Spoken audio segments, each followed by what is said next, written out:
Olá, meus amigos, estamos em mais um episódio do Na Mesa com Dave Pimentel. Hoje nós estamos em Hollywood, na Califórnia, e vou te falar, estamos aqui na Calçada da Fama, num prédio formidável aqui, que o nosso grande amigo Felipe Baruch nos concedeu esse espaço maravilhoso para você ter essa visão que você tem aí atrás de mim. E hoje nós estamos aqui com um convidado muito, mas muito especial, que é o nosso amigo Denis Detopbel. Denis, seja bem-vindo. Denis, você que é daqui da região, você é de Hollywood, correto? Sou de Los Angeles. De Los Angeles. Você é de Los Angeles. E, Denis, conta um pouco da sua história. De onde você veio, Denis? Você veio parar aqui?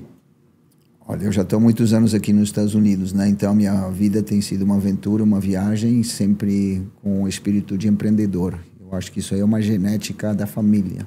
Olha. Começou com meu avô, da Bélgica, meu pai, do Uruguai, e eu estou tentando seguir um pouco esse caminho, essa trajetória, né? Olha só, o Denis hoje ele vai falar da história dele.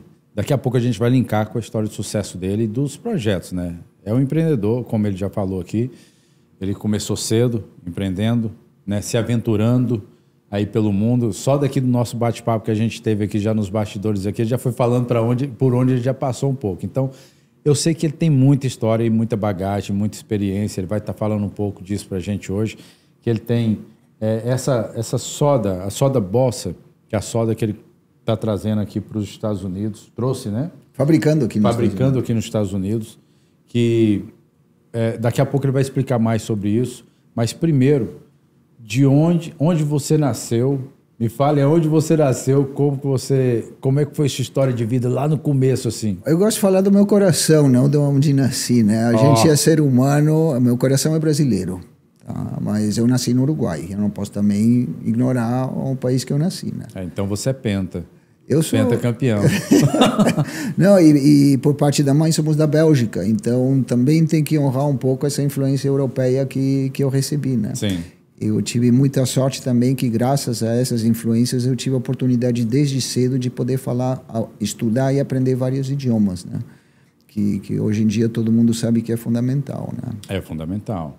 Então, e você aprendeu com a família desde a Bélgica? Eu comecei com o francês e o espanhol, aí depois a família se relocou para o Brasil, né? Então, meu pai é empreendedor, abriu uma empresa no Brasil, saí do Uruguai, abriu uma empresa no Brasil e a família levou a família junto. Então você já vem de uma família de empreendedorismo. E meu avô fez a mesma coisa, da Bélgica ele foi para o Uruguai e ele começou empreendendo também. Depois né? Seus pais foram para o Brasil. Exatamente. Você acompanhou eles até você soltar o cordão umbilical e vir para os Estados Unidos. Eu vim aqui com uma aventura e acabou sendo uma jornada, né?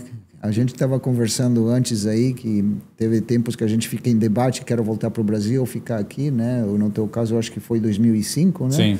E para mim foi em 2004, né? Em 2000 que eu fiquei 2 anos no Brasil e eu resolvi que realmente Estados Unidos é meu país. Entre idas e vindas, você acabou ficando com os Estados Unidos? De 2000 depois do 11 de setembro, eu tive uma crise, posso dizer, existencial, né? E eu resolvi voltar para a mãe, que estava no Brasil, né? Então, eu larguei tudo que tinha aqui e fui para o Brasil. Voltou. Fiquei 1 ano de sabático. Hoje em dia, eu acho que é o termo correto. Que sempre acontece com todo ser humano. A gente precisa desse tempo. Apesar que eu estava aqui em Los Angeles quando aconteceu aquela tragédia, eu trabalhava em banco e, enfim, foi uma coisa bem forte, né? Afetou bastante psicologicamente. Todo mundo, não somente aqui nos Estados Unidos, mas também em outras nações como no Brasil. Exato. Lembro desse dia como se fosse hoje, o peso que isso teve, inclusive para mim que eu estava lá. Imagina eu estava trabalhando nesse dia, eu estava no Brasil, de moto, parei para tomar um café e quando eu tomei o café, eu estou vendo aquele cenário. A segunda torre. A segunda torre, aquilo caindo, eu perplexo com aquilo. E logo subi na minha moto e estava andando e olhando para o céu. Olhando para o céu assim, o que vai acontecer? Porque eu estava em Brasília. Eu falei, nossa, está acontecendo lá, pode acontecer aqui também. O susto que todo mundo levou. E nisso, querendo ou não, acabou afetando muitas pessoas. Você, de igual forma. Eu morava aqui perto de Venice, né? E eu trabalhava em downtown num banco, no Wells Fargo. E eu trabalhava numa torre dessas, né? Então, quando eu voltei para o banco uma semana depois, eu olhava para cima e dizia, isso poderia ter sido eu, né? deu um curto. Acontece, né? Até para os mais fortes. Que são os grandes né? centros, e querendo ou não, Nova York foi uma cidade escolhida, mas poderia ter sido aqui, Los Angeles. Exatamente. Então essa foi uma das coisas que eu acho que em inglês a gente diz milestone, né? Seria um ponto da tua vida que tu começa a refletir de uma forma diferente. Denis, e depois que você foi levado a isso, até mesmo a trabalhar seu psicológico por causa de todo esse acontecimento, você ter ido para o Brasil, ter voltado a estar com a sua mãe, e quando foi que você realmente mudou a chave e falou, não, eu vou voltar para os Estados Unidos, 2004 que você veio, né? Mas como que isso aconteceu? Qual foi o passo que você tomou? O que acontece é que um ano depois do 11 de setembro eu resolvi voltar para cá, porque eu estava sem rumo. Eu tinha largado tudo, larguei o relacionamento, larguei o trabalho e eu resolvi voltar para os Estados Unidos. E aqui me ofereceram para voltar para o Brasil a trabalho. Então uma empresa me contratou para fazer marketing em São Paulo. E eu disse, bom, então já vamos lá de volta para o Brasil. Então eu voltei para o Brasil. Então, na verdade, fiquei 2 meses aqui em 2002, de setembro até janeiro. Em janeiro de 2003, voltei para o Brasil, para São Paulo. Para trabalhar para essa, sabe? Imagina, tu ganhando em dólar, marketing, coisa assim, no Brasil era maravilhoso, né? E São Paulo é uma cidade que eu me identifico muito porque ela é cosmopolita que nem aqui em Los Angeles. Exato. Né? Então foi uma experiência boa a nível profissional. E como eu estou há muitos anos aqui nos Estados Unidos, eu também não conhecia tanto a dinâmica de negócio no Brasil. E aí que tu começa a ver que tu é americano, que eu era mais americano do que brasileiro, naquela ginga de negócios, na dinâmica, né? Isso te ajudou? Não é uma questão de ajudar, é uma questão que abre os teus olhos. Sim. Sabe? É uma questão que tu começa a te conscientizar daquilo que tu tem te tornado como pessoa. Mas aí é que vai a pergunta, por exemplo, são poucas as pessoas que têm esse tipo de experiência, você tem ela. Você, olha só, quando a gente fala de você já da sua história, eu percebi que você nasceu no Uruguai, né? Seus avós já tinham ido para o Uruguai, seus pais foram para São Paulo como empreendedores, e logo depois você veio para os Estados Unidos e voltou para o Brasil novamente, e você já tinha uma mentalidade praticamente americana, que você falou aí, e você retornou para o Brasil. Qual é a experiência de bagagem que você teve nisso? Porque, para muitos, isso pode ser, assim, complicado, é muito difícil, mas eu vejo que tem uma questão cultural aí diversa. Você vê 4 culturas. A gente está vendo aqui a cultura belga, europeia, cultura europeia, uruguaia, brasileira e americana. Qual é o tipo de experiência que hoje você poderia passar através dessa sua vida, essa jornada sua? Minha família migrou só para dizer, no São Paulo, eu moro em São Paulo, a família está no Rio Grande do Sul. Mas é que tu dizendo essas coisas, tu me põe numa posição... Que já é uma outra nação. Totalmente. Raça colorada. Fazendo uma propaganda para o Inter. Já é uma outra nação. Que hoje, justamente, eu acho que joga contra o Nacional de Montevidéu, que é meu outro time de futebol. Então o pessoal sempre me pergunta, para quem tu vai? Não importa, quem ganhar, eu vou estar feliz. Né? Quem ganhar, eu vou estar feliz. Exatamente. É isso que é bom. Mas tu sabe que... A forma como tu põe as coisas, ouvindo os teus comentários, tu me faz sentir uma pessoa diferente, mas eu me sinto privilegiado. Então, às vezes, eu não quero também que o ouvinte que está aqui, que pense, para poder chegar aquilo ali, eu teria que ter todos esses, um checklist, todas essas marcas. Eu acho que cada um faz a sua própria história. Sim. E a gente tem que ter também a humildade de aceitar que se a gente tem certos presentes que Deus, a vida, nos dá, que a gente tem que ser agradecido, não necessariamente benções de Deus, mas também pelos próprios esforços que a gente faz. Eu acho que tudo é uma combinação, né? No meu caso, eu tive muita sorte, porque não todo mundo, de repente, tem condições de dar, quando tu tem 4, 5 anos, uma segunda idioma para teu filho de francês, sabe? E minha mãe, todos os nossos irmãos temos nomes franceses. Então, por quê? Por respeito à cultura. E o que... Sabe? Então, te faz diferente. E o fato que tu fala um idioma, que eu sempre digo, eu digo isso para os meus sobrinhos, cara. Meus sobrinhos têm condições financeiras, tudo, de aprender inglês, francês, qualquer idioma, e os caras só querem falar português. Não, você, no caso, você fala os principais idiomas do mundo. Você fala francês, inglês... Tá, mas esse sou eu. E eu, por exemplo, meus sobrinhos não querem. Não, nós somos brasileiros e só quero falar português. E tu chega e diz, cara... O português é lindo, se tu quer, as mulheres estrangeiras adoram o cara que fala português, mas no mundo, para tu expandir o teu conhecimento, é bom tu experimentar as outras culturas. É bom, e sem contar que isso também, ele te deixa um pouco mais confortável em questão cultural. Imagina só, se de repente você tem que ir para a Europa, né, trabalhar, e lá você tem que falar, são 3 idiomas na Europa, francês, espanhol, inglês. Exatamente. Italiano a gente rasga. Italiano. É coisa boa, né? Capite. Então, isso já traz uma grande diferença. Então, por exemplo, querendo ou não, se você aprende, você vai ter uma maior facilidade. Esses são os níveis, né? Facilidade de comunicação, que é muito importante. Porque hoje no mundo, querendo ou não, tudo é comunicação. Se você não tem comunicação, você não chega a lugar nenhum. Exatamente. Correto? Então, é dessa forma que começa a história. Você começou a sua, você chegou nos Estados Unidos, já com toda essa bagagem, todo esse histórico, é aquilo que eu te perguntei, quando eu te perguntei assim, que você, com todas essas culturas, qual foi, assim, aquela parte que realmente te trouxe uma visão diferenciada? Porque qual é o sentido da pergunta? É a da confiança. É quando a gente vê assim, poxa, eu me sinto mais confortável. Hoje eu falo espanhol, hoje eu falo francês, hoje eu falo inglês e vivi em culturas diferentes. Eu consegui viver uma cultura hispana no Uruguai, consegui viver uma cultura latina no Brasil, consegui viver uma cultura europeia e também uma cultura norte-americana. Olha, a minha experiência nesses anos com respeito aos idiomas tem sido fantástica, porque tanto é que eu trabalhei para uma multinacional suíça, que o único motivo, o céu me disse que a gente está te contratando é porque tu fala francês. Olha só.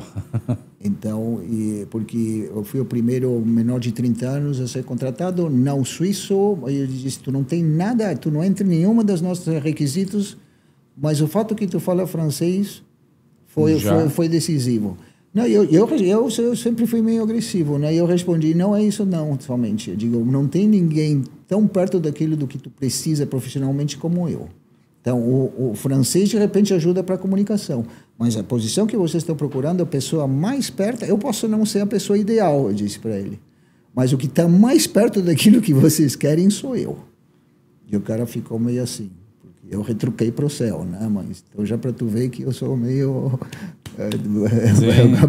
Pressão. Tem personalidade, personalidade, né? Que eu acho que também é importante, né? Mas eu não estou falando de arrogância, eu estou falando de personalidade de também tu te posicionar que tu é duro, né? Mas é o que faz sentido, e tem que ser assim, ou é preto no branco, ou você é ou você não é, e tem que ser direto. Porque hoje em dia a gente tem que tomar cuidado também com essas coisas. Tem que tomar cuidado porque as pessoas, querendo ou não, o mundo hoje está muito delicado e polarizado, em muitas questões.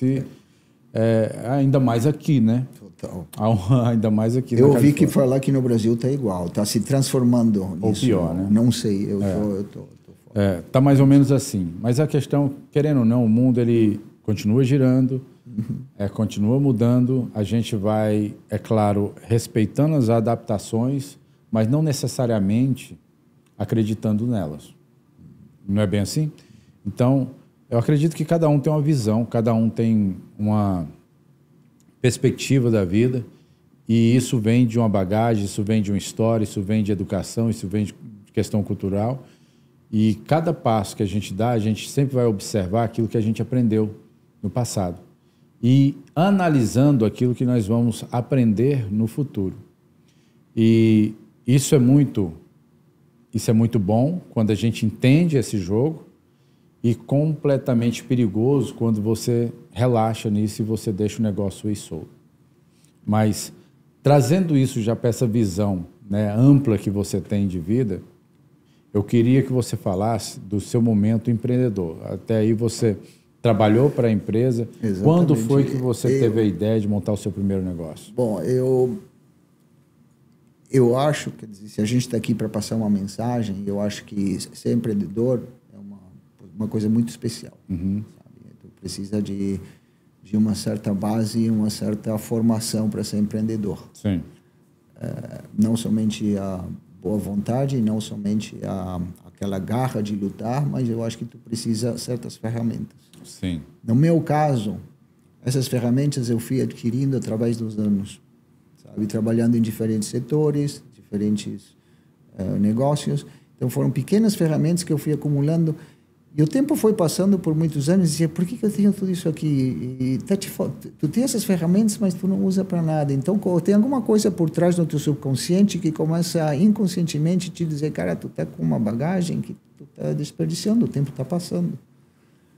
E a minha primeira oportunidade de empreendedorismo foi justamente quando eu comprei um restaurante aqui em Beverly Hills. E aí onde tudo desaba na tua vida.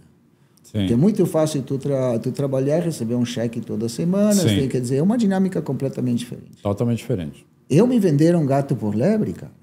O primeiro mês, quando eu fechei os números, disse, vou ter que fechar. Vou à falência. Abri o restaurante, fechei o primeiro mês e digo, cara, me venderam... Não vai dar. Vou à falência. Aí entra aquele negócio nosso lá do sul, né? Aquela garra de que não vou me dar por vencido. Vou fazer análise de custo, vou fazer isso. A clientela começou a gostar do que a gente estava fazendo. Eu fiquei 8 meses sorrindo para os clientes lá de Beverly Hills e perdendo 8, 9 mil dólares por mês todos os meses. Então, levou mais ou menos 9 meses para chegar a um ponto de equilíbrio. Não me pergunta por que eu fiz, mas eu digo, cara, eu não vou desistir. Então, levou mais ou menos 6 meses para empatar e os outros 6 meses para recuperar o dinheiro perdido nos primeiros 6 meses. E no segundo ano que eu comecei a basicamente ver dinheiro, né? Mas é como um animal indomável, né? Você começa, ele está totalmente indomável e você vai domando ele. Mas é uma escravidão, esses 6 né? meses é isso. Não, mas foi uma coisa... E pior de tudo que o cliente não pode sentir isso, porque eu era o rosto Sim, claro. do negócio, né? Então, isso foi uma experiência assim que tu começou a respeitar um pouco mais o empreendedorismo, aquilo que teu avô tinha feito, que teu pai tem feito. Que volta às origens, né? As influências que a gente tem, né? Porque eu acho que também tem um ditado que diz que a maçã não cai muito longe da árvore, né? Não. Então, conhece sempre isso? volta. Exatamente. Sempre volta. Sempre então, isso aí, com as ferramentas que a gente vai acumulando, um pouco de humildade também, que eu acho que é importante ter. Tem que ter certeza do que a gente diz, mas eu acho que a gente tem que manter sempre a humildade. Com a humildade, sempre. Tu ouve as outras pessoas e constantemente tu aprende. Então, uma das coisas que eu sempre digo, cara, faça perguntas. Ninguém é mais inteligente que tu. Exato. Tenta procurar. Até uma pessoa, de repente, um motorista de Uber vai poder te dar uma dica que tu não tinha visto. Sabe? Então, e faz sentido. Sabe, o próprio Jeff Bezos conta as histórias, né? O cara da Amazon, que ele aprendeu de pessoas que estavam botando livros numa caixa quando que ele começou, né? Então, quando tu vê um dos caras mais ricos do mundo que tem essa humildade, tu diz, sabe? Não, e faz total sentido. Esse é o mundo, né? Na verdade, a gente aprende o tempo inteiro, desde que você queira. Tem quem queira e tem quem não queira. É simples assim. Se quer aprender, você pode aprender com o mais simples, né? E numa coisa que eu queria dizer nos idiomas, eu sei que tem muitas pessoas que querem ser perfeitas. Não, se eu não falar um inglês perfeito, eu não vou conseguir me comunicar, as pessoas não vão me entender. Eu falo 5 idiomas, todos eles com sotaque. O meu espanhol, lamentavelmente, por sorte em certas coisas... Né? Não, português tem, né? não. Português tem, não. Eu tenho sotaque. sotaque, sim, em português, mas o Sotaque espanhol... do sul. Bom, mas o espanhol todo mundo acha que eu sou argentino. Isso às vezes é bom, às vezes é ruim. Sabe?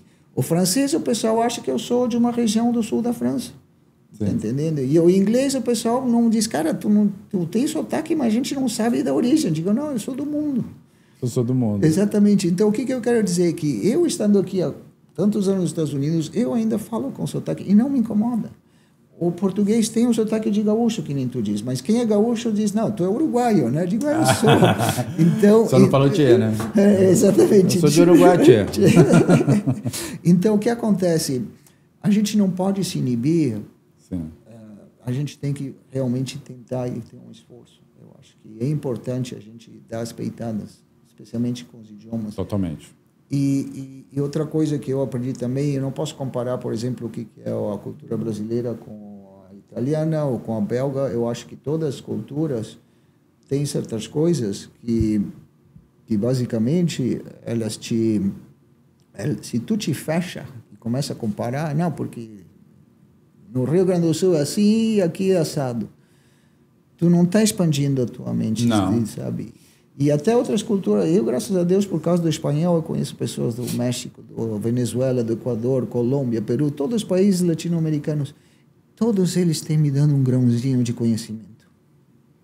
Mas isso é maravilhoso. A gente, igual, eu estou num tour agora, né? Que eu cheguei aqui na Califórnia, eu vim para um tour. E eu estou conhecendo muitas culturas. Nós saímos de Orlando, e de Orlando até aqui nós já cruzamos 12 estados. E em todos esses estados a gente percebe nitidamente culturas diferentes, pessoas diferentes e paisagens diferentes. E cada etapa, cada ponto que a gente para, seja para tomar um café, seja para abastecer, a gente percebe, é perceptível as diferenças. E isso tudo é respeitado. Tudo isso é respeitado. E quando chegamos na Califórnia, a gente saiu de Las Vegas, que foi a nossa última parada, e viemos para cá, de Las Vegas para cá. Quando chegamos aqui, falou, poxa, a estrutura, a vibração já é outra.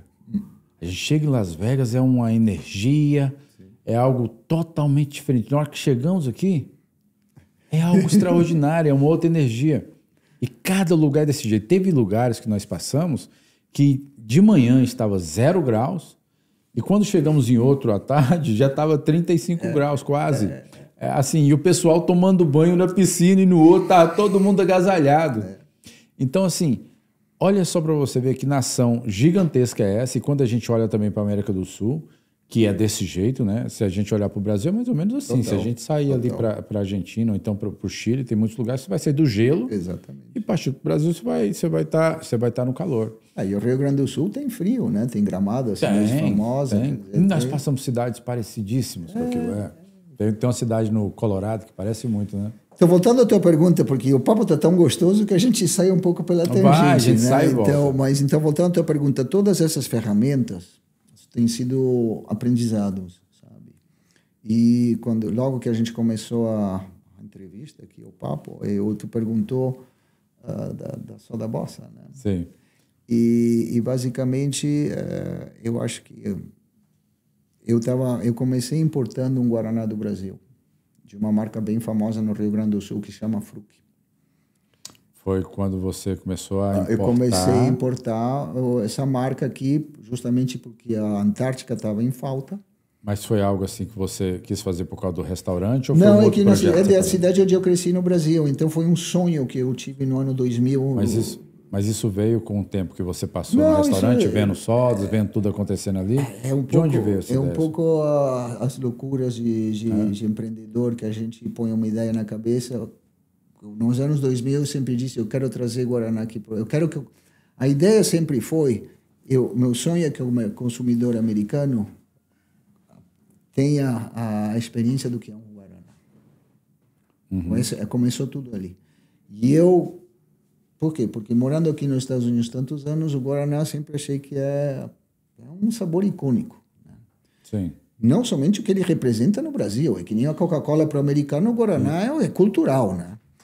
E o bonito do Brasil, cada região, cada estado do Brasil tem sua própria Guaraná que identifica regionalismo. E depois tem a Antártica, que é a Guaraná nacional, né? Então, a gente lá do Sul, que eu não vou dizer bairrista, mas um pouco diferente, né?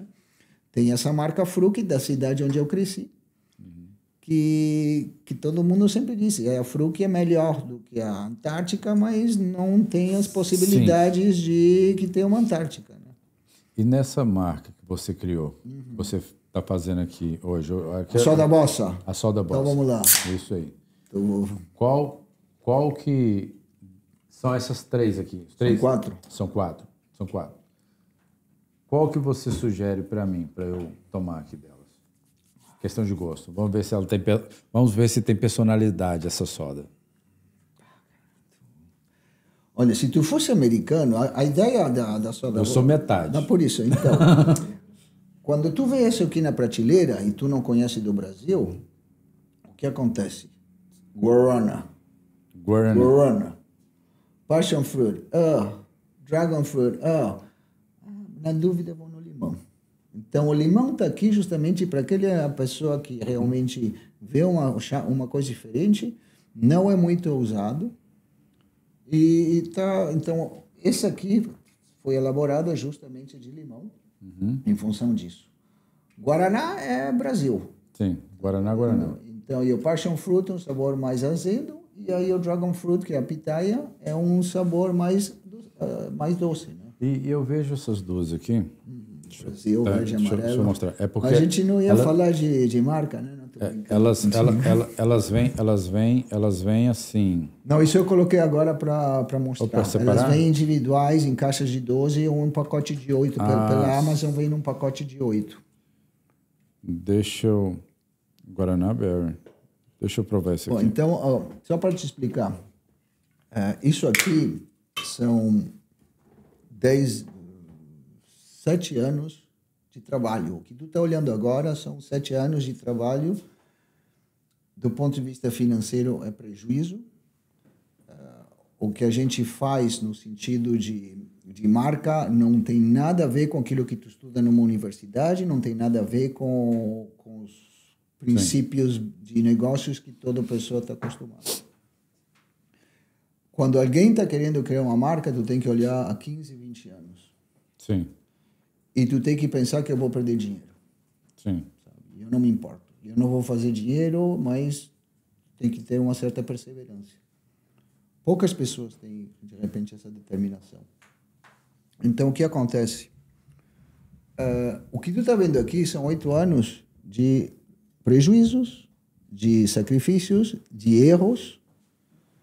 E hoje em dia posso dizer, esse é o trabalho final, agora o produto realmente está feito para o mercado americano e para o público brasileiro. O Berry aqui, eu coloquei isso porque o americano brasileiro olhava Guaraná e até teve programas na TV, na Fox, em Atlanta, que fizeram um negócio e os caras não conseguiam pronunciar. Guaraná, eu tenho um vídeo, eu ficava rindo, digo, coitado dos caras tentando pronunciar isso. E aí o que eu disse, o que é o Guaraná? O Guaraná é um berry. Então eu cheguei e disse, cara, eu estou aqui com o mercado americano. O Guaraná eles não sabem pronunciar. O sabor do Guaraná é uma delícia. Eu tenho que mostrar aquela minha visão de que o americano tem que experimentar o Guaraná. De uma forma mais saudável. Mas então, foi por isso que eu coloquei o berry. Então agora o americano, berry, yes, puff. E aí eles pegam e tomam, mas isso aqui não é um berry. Como que não? Isso aqui vem da Amazônia. Então é um trabalho que a gente faz. Então é por isso que eu coloco aqui o berry. Porque tem gente que acha que aqui tem framboesa alguma coisa. Não, é a própria fruta do Guaraná, que para o inglês é berry. Então essa é a explicação. Tu gosta de Guaraná? E você traz, eu gosto de Guaraná. E o Guaraná você traz para cá para fabricar aqui? O extrato do Guaraná, tudo vem da Amazônia, né? Quer dizer, isso é mas a Soda Bossa compra tudo aqui, né? Ele é fabricado aqui em Los Angeles, os ingredientes são adquiridos aqui, a gente não faz nenhuma importação. Você já está fazendo distribuição em todos os estados? Como que está funcionando isso? Primeiro a Califórnia, né? Eu agora assinei com um distribuidor bem grande, o maior distribuidor de produtos naturais, para a gente começar na Costa Leste, né? Mas, deixa. Vou sugerir uma coisa, viu? Vai sugerir uma coisa. A marca tem que ficar para lá, ó. Aqui, ó. Da hora que você abre, ela já aparecer assim. Show de bola. Olha, vamos lá, hein? Toque-se os tambores. Eu vou falar, hein? A pior coisa que pode acontecer. Não gostava de fazer um... Olha ali. Agora vem o ator, vai fazer de conta que gosta. E ela não tá gelada, viu? Então tu tem que pensar isso, né? Geladinha fica melhor. Não. É muito boa mesmo. É muito boa. É leve. Quanto que eu te devo? Não. O bom dela é que ela não é doce demais. Ela não é doce. Ela é assim, normal, entendeu? Isso é bom, porque hoje pra gente tomar alguma coisa, eu tô falando de mim, tá? Não é de todos, não.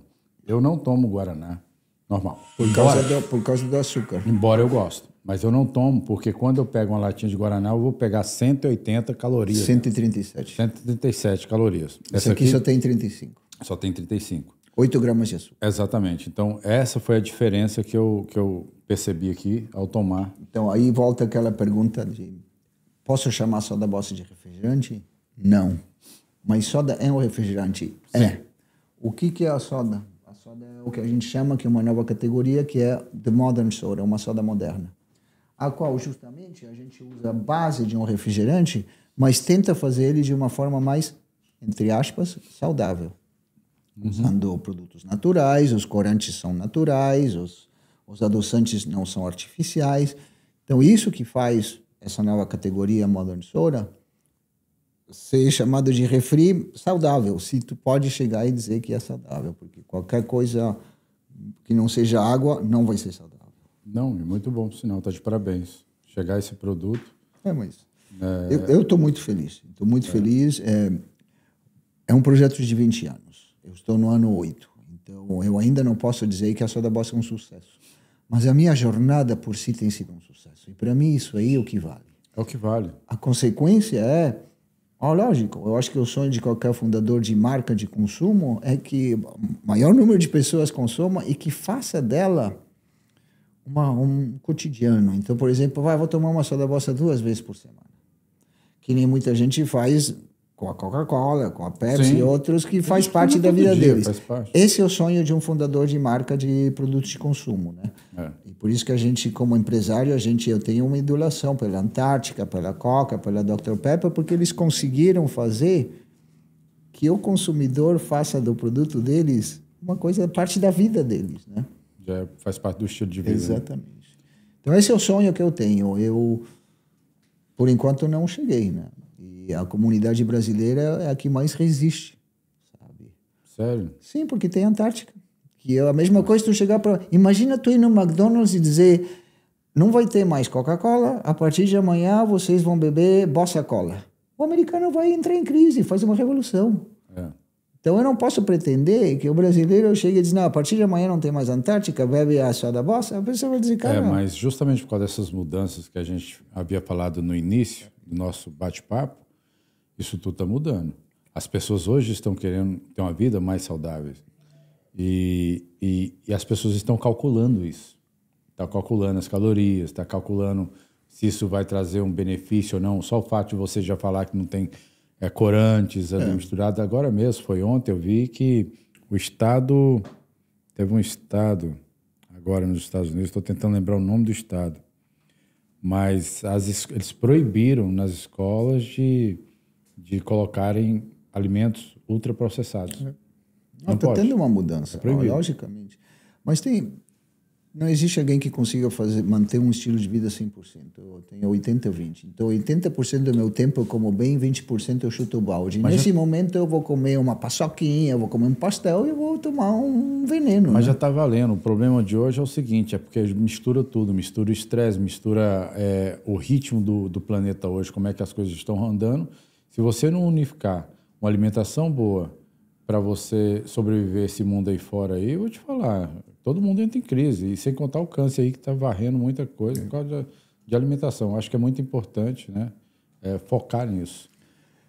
Então, você, da marca é isso, né? Então, minha vida é basicamente, a minha missão é soda bossa, e a missão agora eu acabei de compartilhar com a audiência, né? É basicamente levar um produto que está 100% inspirado no Brasil. E a ideia da soda bossa é criar pontes culturais. Então, uma coisa...